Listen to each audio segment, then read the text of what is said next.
হযরত আলী রাদিয়াল্লাহু তাআলা আনহুর মাথা সবসময় তিনি নাড়িয়া করে রাখতেন, নেড়ে করে রাখতেন। মাথার চুলগুলো তিনি রাখতেন না, যাতে পবিত্রতা অর্জন করতে গিয়ে যেন কোনো রকম ভাবে ব্যত্যয় না ঘটে। তিনি ছিলেন নামাজ পাগল ব্যক্তি। নামাজের ভালোবাসা তার মধ্যে ছিল অত্যন্ত প্রগাঢ়, এবং তিনি নিজেই যুদ্ধের তীর যখন তার পায়ে বিদ্ধ হয়েছে, তখন তার পা থেকে যখন সেই তীরের আল খোলা হচ্ছিল, প্রচণ্ড চিৎকার দিয়ে তিনি উঠলেন যে না, কোনো মতে এটা পা থেকে খোলা যাবে না। তাহলে কিভাবে তার পা থেকে সেটা খোলা সম্ভব? তিনি বললেন, যখন আমি নামাজে সিজদায় পড়ে যাব, তখন আমি মুস্তাগরাক ফি তাওহীদ, আমি আল্লাহর একত্ববাদের মহাসাগরের মধ্যে ডুবে যাব। তখন তোমরা আমার পা থেকে কি, তোমার আমার পা থেকে সেই তীরের আল সহ তীরটা বের করে নিও। হযরতে আলীর সম্পর্কে কথা শুরু করেছিলাম, কথা বলেন। সেই আলী রাদিয়াল্লাহু তাআলার কাছে আমি দৌড়াচ্ছি, তার কাছে আমি খুব উজান বাইয়া যাওয়া শুরু করছি যে আমি কত তাড়াতাড়ি তার কাছে পৌঁছবো। এমন একজন মহান ব্যক্তি যার মা ছিলেন ফাতেমা বিনতে আসাদ। মায়ের দিকে তাকালে আলীকে নিয়ে সমালোচনা করার কোনো সুযোগ আমাদের নাই, যে মা আমার নবীকে জায়গা দিয়েছেন। যেই মায়ের কাছে, চাচি আম্মার কাছে নবীর অভিযোগ করার জায়গা ছাড়া আর কোনো জায়গা ছিল না। নিজের মাকে হারিয়ে, বাবা তো হারিয়েছেন মায়ের গর্ভে থাকায়, আর মাকে 6 বছরের মাথায় হারালেন, 2 বছরের দাদার কাছে, এরপরে তিনি চাচার কাছে এসছেন। আর সেই চাচি আম্মা হযরত আলীর মা ফাতেমা বিনতে আসাদ। নবী করিম সাল্লাল্লাহু আলাইহি ওয়াসাল্লাম তার ঋণ কিভাবে পরিশোধ করবেন? নবীজি এই চাচি আম্মার মৃত্যুতে তাকে তিনি কবরে নিজে হাতে তিনি রেখেছেন। নবী কবরে চাচি আম্মার জন্য নেমেছেন, এবং হযরতে ফাতেমা বিনতে আসাদ হযরতে আলী রাদিয়াল্লাহু তাআলা আম্মা জানকে তিনি কবরে রেখেছেন। কবরে রাখার পরে মাটি দেওয়া শেষ হয়ে গেলে তিনি কবরের উপরে উপুর হয়ে পড়েছিলেন। আমার নবীজি চাচি আম্মার কবরের উপরে উপুর হয়ে পড়েছিলেন। বেশ সময় ধরে নবী কবরের উপরে পড়া। এরপরে নবী শান্ত হয়ে যখন উঠলেন, সাহাবায়ে কেরাম বলেন, হুজুর কখনো এমনটা দেখি নাই, কোনো লাশ দাফন করার পরে কবরের উপরে আপনি শুয়ে পড়েন।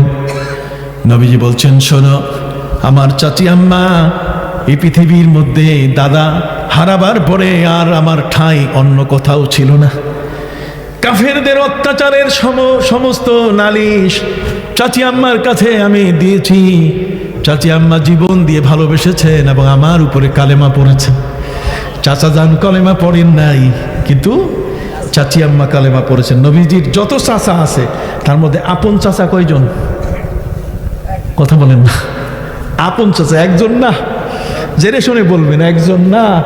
নবী করিম সাল্লাল্লাহু আলাইহি ওয়াসাল্লামের চাচা সর্বমোট 4 জন। কয়জন? 4 জন। বলেন চাচার সংখ্যা আরো আছে, কিন্তু একেবারে মা আর বাবার দিক থেকে সরাসরি চাচা, এই চাচার সংখ্যা কয়জন? 4 জন। বলেন না কয়জন? 4 জন। নাম বলবেন। 4 জনের মধ্যে 2 জন মুসলমান হয়েছেন আর 2 জন মুসলমান হন নাই। 2 জন মুসলমান হয়েছেন, একজন হলেন আব্বাস, তিনি মুসলমান হয়েছেন। নবীজির ইন্তেকালের পরে সাহাবায়ে কেরাম তাকে বসাইয়া, আকাশে বৃষ্টি নাই, আল্লাহর কাছে দোয়া করছেন যে আল্লাহ, তোমার নবী তো নাই, তোমার নবীর চাচা আছে, বৃষ্টি দাও। সাথে সাথে বৃষ্টি শুরু হয়ে গেছে।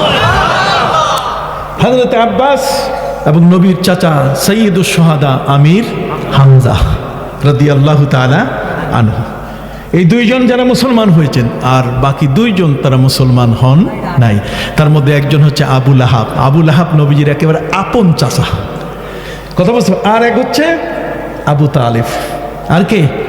আবু তালেবও মুসলমান হয় নাই, আর আবু লাহাবও হয়নি, কিন্তু হযরতে আব্বাস এবং হযরতে হামজা তারা কি হয়েছেন? মুসলমান হয়েছে। এবং এই সম্পর্কে আল্লামা জালালউদ্দিন সুয়ুতী রহমতুল্লাহ আলাইহি অনেক কথা বলেছেন। এখানে মৌলানা নূর বক্স সাহেব আছে, মৌলানা নেয়ামতুল্লাহ সাহেব আছে, তারা তারিখুল খোলাফা আল্লামা জালালউদ্দিন সুয়ুতী রহমতুল্লাহ আলাইহি সেখানে তিনি বিশ্লেষণ করেছেন যে 2 জন চাচা মুসলমান হলো কেন, আর 2 জন কেন মুসলমান হতে পারেন নাই, কারণ কি? কারণ শুধু একটা। বলবো শুধু নামের পার্থক্য, নামটা উল্টা, এই জন্য কলেমাও নসিব হয়নি। নবী করিম সাল্লাল্লাহু আলাইহি ওয়াসাল্লাম বলেছেন, লিকুল্লি ইসমিন নাসিমুন, এটা তো আরেক জগৎ, এই জগতে ঢুকলে আমি সহজে বের হইতে পারবো না। লিকুল্লি ইসমিন নাসিমুন, প্রত্যেকটা নামের মধ্যে তার একটা অংশী। কথা কর না। যার নাম আপনি যদি কারো নাম বল্টু রাখেন তো সারা জীবন সে বল্টু ঘুরাবে। কথা কর না, সারা জীবন সেই কাম করবে। নবী করিম সাল্লাল্লাহু আলাইহি ওয়াসাল্লামের কাছে সাহাবী এসে হাজির হওয়ার পরে নবী জিজ্ঞাসা করছেন, নাম কি তোমার? আমার নাম হচ্ছে হাজার। নবীজি বলছেন, ন আনতা সাহাল। নবীজি বলছেন, তোমার নাম সাহাল। হাজার মানে পাথর, অতএব সারা জীবন তুমি পাথর দিয়ে মানুষকে হিট করবে। সারা জীবন তোমার আচরণ হবে শক্ত এবং কঠিন, তুমি কর্কশভাষী হবে, তোমার আচরণ হবে দুঃখজনক। কাজে হাজার নাম রাখা যাবে না, নাম রাখতে হবে কি? সাহাল।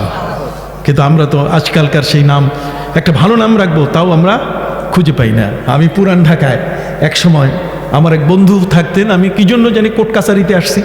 কোর্ট কাছারিতে বুঝেন, ওই জেলা প্রশাসকের অফিস। তো কোর্ট কাছারিতে আসছি, আসার পরে আমার মনে হলো যে আমার বন্ধুর বাসাটা কাছে, দুপুরবেলায় গরমের সময় একটু পানি খাইয়ে যাই, খবরও নিয়ে যাই। বাঙালি সব পানি খায়, পান করে না, বুঝতে পারছেন? তো আমি পানি খাইতে গেছি, তো আমি পানি খাইতে যাইয়া শেষ পর্যন্ত আমার বন্ধুর ঘরে উঠার পরে এত খুশি আমাকে পেয়ে যে বহুদিন পরে তুমি আসলা। আমি বলে, হ্যাঁ বহুদিন পরে আসছি, অত্যন্ত তোমাদেরকে দেখার জন্যই আসি। থ্যাংক ইউ ভেরি মাচ, বসো। তাই যে বসবো তো ঠিক আছে ভাই, খুব পিপাসা লাগছে, অতএব তোমার একটু পানির ব্যবস্থা করো। তখন সে ডাকা শুরু করলো, বিপদ, হ্যাঁ বিপদ, বিপদ। তাই বললাম, ভাই তুমি কারা ডাকতেছো? আমি তো বালা মুসিবতে আছি। তুমি বালা মুসিবত, এগুলোতে আপদ বিপদ বালা মুসিবত, তো কাজে বালা মুসিবতে আমি আছি, তুমি বিপদ ডাকাই আরো সর্বনাশ করবে, আমি যাই, পানি দরকার নেই। করে, আরে না, ওটা আমার ছেলের নাম। তাই বললাম, ছেলের নাম তুমি ডিকশনারি খুলে দেখো না একটা ভালো নাম? কই ডিকশনারি খুলবো কি, তোমার ভাবি এই নামটা রাখছে। তারপরে আমার ভাবির নাম রাখলো, তুমি ছাগল হইয়া গেলা। কথা বোঝা গেছে, তুমি নামটা সমর্থন করছো। আরে বোকা, তুমি বুঝো না কেন? আমার বোকা বানাই দিল। তুমি বুঝো না কেন? ৭১-এর যুদ্ধের বোমা পড়তেছে, বিপদ, বিপদের সময় এমন বিপদ, খালি বোমা পড়তেছে একটার পর একটা। ওই সময় এটা জন্ম নিছে, তোমার ভাবি করলো যে বিপদ নাম থুইয়া দাও। তো তখন থেকে বিপদ চলতে আছে। কথা বুঝেন নাই? আমরা তো এই ধরনের নাম রাখি। সম্মানিত সুধী, লিকুল্লি ইসমিন নাসিমুন, প্রত্যেকের নামের একটা কি আছে? অংশীদারিত্ব আছে। এই যে নাম রাখতে হবে ভালো কোনো আলেমকে।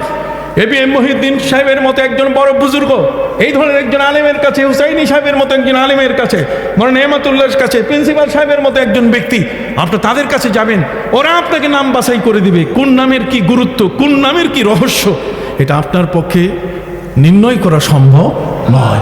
এই জন্য নবী করিম সাল্লাল্লাহু আলাইহি ওয়াসাল্লাম তিনি আব্দে শামস, আবু হুরায়রা রাদিয়াল্লাহু তাআলার নাম ছিল আব্দে শামস, সূর্য দাস। সেই সূর্য দাসকে তিনি পরিবর্তন করে রেখেছেন আব্দুর রহমান। কি নাম দিয়েছেন? আব্দুর রহমান। আপনি কি বুঝতে পারছেন? বর্তমান সংস্কৃতি তো বড় মারাত্মক। বর্তমান সংস্কৃতিতে আমাদের চাচা উঠে গেছে, আমরা এখন আঙ্কেলের গোষ্ঠী হয়ে গেছি।